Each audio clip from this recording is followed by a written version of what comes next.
Okay. I work in Modesto at the Clear Channel Communications. There's 5 radio stations here, and I get to work at 4 a.m. So I'm the first one here in the parking lot. There's no one here in the mornings. So the guy that works in the rock station, his name is Joey Bueller, and his wife had just had a baby like 2 months before. So she was bringing the baby and she was bringing breakfast. So he went outside to pick up the baby and to bring in the breakfast with Sarah. And as they were coming inside the first door, which goes to the lobby of our building, a truck drove up, and he thought it was a contest winner, because sometimes they try to come and pick up their contests before they go to work, even though the station's closed. He goes, "I'll come back and deal with him in a minute. I want to get the baby out of the cold." He gets to the second door, which gets into the hallway, and all of a sudden he hears what he thinks is a gunshot. And he opens that third door, which is really fortified. Thank God it's not glass, but there's a window in it.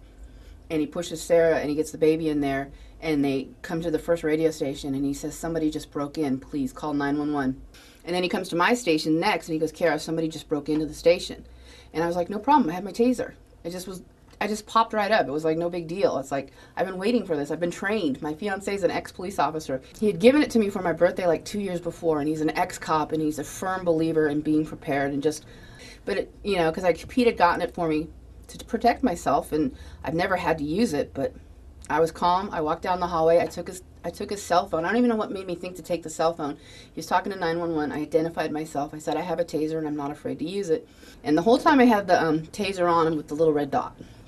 And the one thing I remember, because it was winter, he had a big bulky jacket, but it was zipped like right here. So I just made sure that that dot was right there, because I was not going to let him.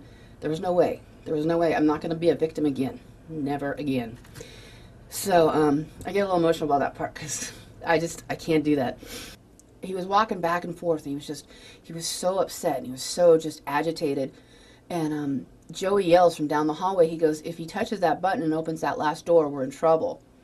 So 911 kept saying, "Tell me where he is, because they'll be there any minute. They'll be there any minute." And the minutes just kept going by, and it just felt like a long time. So sure enough, he kept walking back and forth, and it was like the last time he walked by, I don't know if he looked down, but it's just like he pushed the button and the door just opened, and I was like, no other choice. So we shot him. I shot him. He dropped. And just then, like I said, it was a movie, like the cavalry came in, and then one guy headbutted him with the rifle, and they took him off, and it was crazy. I'm not a victim anymore. I'll never be a victim again.